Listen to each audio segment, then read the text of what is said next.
बिस्मिल्लाहिर्रहमानिर्रहीम। उर्दू डिस्कवरी के मोअज़्ज़ज़ दोस्तों, मैं हूँ उस्मान हफीज़। अस्सलाम वालेकुम। न्यूजीलैंड दुनिया का दूसरा पुरअमन मुल्क है जो बहरे अकल में ऑस्ट्रेलिया से तकरीबन 4000 किलोमीटर के फासले पर है।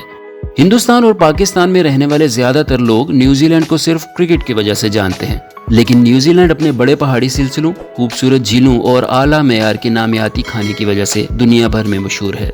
आप में से कुछ लोग जानते होंगे कि मशहूर film Lord of the rings की शूटिंग भी न्यूजीलैंड की इन खूबसूरत वादियों में हुई थी। बरतानिया की तरह इसमें हल्की गर्मियाँ, तवील सर्दियाँ और अच्छी बारिशें होती हैं।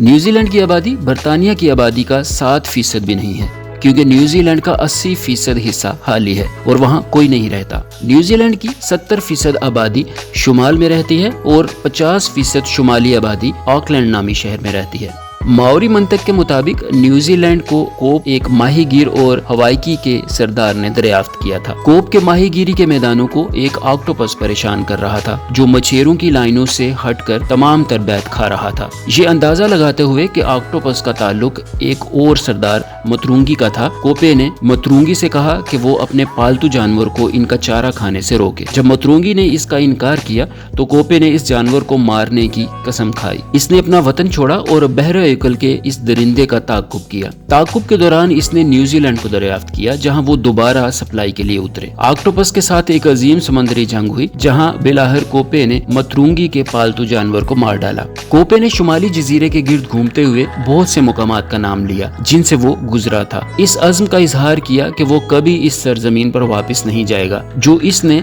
दरियाफ्त की थी। जब वो घर वापस गया तो उसने न्यूजीलैंड को एक ऐसी जगह करार दिया जहां लोग नहीं रहते। ये बयानिया मजबूती से कोपे को न्यूजीलैंड दरियाफ्त करने वाले पहले शख्स के तौर पर रखता है। तकरीबन 1000 साल पहले हवाईकी से कैनूस में सफर करते हुए न्यूजीलैंड पहुंचने वाले मावरी सबसे पहले थे।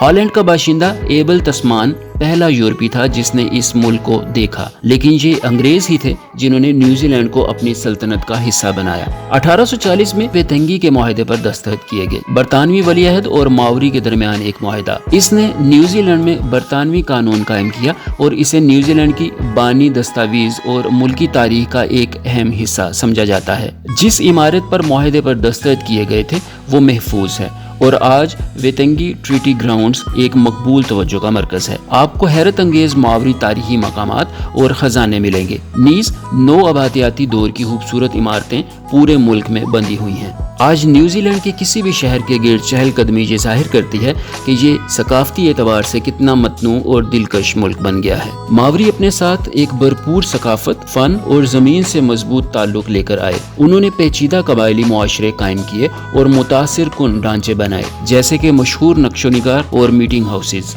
इनकी रवायात, कहानियाँ और फितरत की ताज़ीम ने न्यूजीलैंड की सकाफती शनाख्त की बुनियाद रखी। 17वीं और 18वीं सदी में कैप्टन जेम्स कुक समेत यूरोपीय मुतलाशियों को न्यूजीलैंड के साहिलों पर आते देखा गया। मावरी और यूरोपियों के दरमियान बातचीत खित्ते में गहरी तब्दीलियों का बायस बनी। 19वीं सदी तक यूरोपीय आबादकारों ने बस्तियां कायम करना शुरू कर दी, जिसने जमीन और वसाइल पर मावरी के साथ तनाव और तनाज़ात को जन्म दिया। 1840 में वेतंगी के मुआहदे पर दस्तखत का मकसद बरतानवी वलीअहद और मावरी सरदारों के दरमियान शराकत दारी कायम करना था। हालांकि इसकी तशरीह और नफाज बाद में अहम तनाज़ात का बाहिस बनी। जैसे ही 19वीं सदी अपने इख्तिताम को पहुंची, न्यूजीलैंड ने कौम साजी की तरफ कदम बढ़ाया। सोने की दरियाफ्त, ज़राअत की तोसी और बुनियादी ढांचे की तरक्की ने मुल्क में खुशहाली और जदीद कारी की। न्यूजीलैंड समाजी तरक्की में एक ट्रेल बिल्स था जिसने 1893 में खवातीन को वोट का हक दिया। ऐसा करने वाली पहली खुद मुख्तार कौम बन गया। इस कौम ने दोनों आलमी जंगों में भी नुमायां किरदार अदा किया, आलमी सतह पर बहादुरी और अज़्म की साख कायम की। आज न्यूजीलैंड एक कसीरुल सकाफती मुआशरे के तौर पर खड़ा है, जो दुनिया के कोने कोने से आने वालों का खैर मकदम करते हुए अपने मावरी विरसे को अपना रहा है। इसके शहर तनू और जिद्दत के मरकज हैं, जबकि इसके मनाजिर दुनिया को अपने शहर में जगड़ते रहते हैं। हालिया दिहाइयों में न्यूजीलैंड माहौलियाती जिम्मेदारी का चैंपियन बन गया है। अपने मुनफरिद माहौलियाती निज़ाम के तहफ़्फ़ुज़, काबिल तजदीद तवानाई को फ़रोग़ देने और मौसमियाती तब्दीलियों से निपटने के लिए कौम का अज़्म पायदार मुस्तक़बिल के लिए इनकी लगन को जाहिर करता है। आज न्यूजीलैंड की आबादी 5 मिलियन से ज़्यादा है।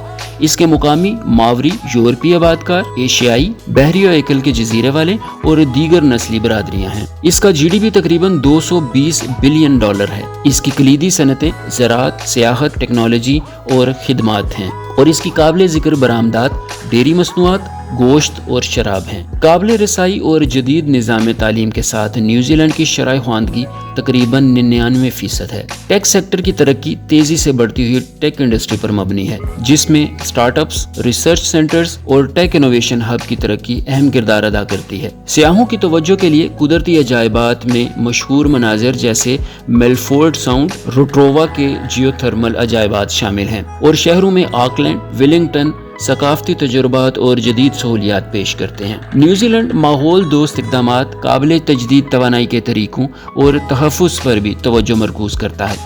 یہ جنگلی حیات کی پناہ گاہوں، سمندری محفوظ علاقوں اور جنگلات کی بحالی کے منصوبوں پر بھی توجہ مرکوز کرتا ہے۔ ماوری روایات، زبان اور فن کو پرفارمنس اور میوزیم کے ذریعے منایا جاتا ہے۔ نیوزی لینڈ کی متنوع آبادی، مضبوط معیشت، تعلیم سے وابستگی، تکنیکی اختراعات اور قابل ذکر قدرتی کشش کے ساتھ نیوزی لینڈ کا جدید منظرنامہ اس کی موجودہ اعداد و شمار سے ظاہر ہوتا ہے۔ پائیداری، ثقافتی تحفظ اور ترقی پر توجہ مرکوز کرنے کے ساتھ نیوزی لینڈ ایک عالمی منزل کے طور پر ترقی کے منازل طے کر رہا ہے، جو رہائشیوں اور مہمانوں دونوں کو مسحور کرتا ہے۔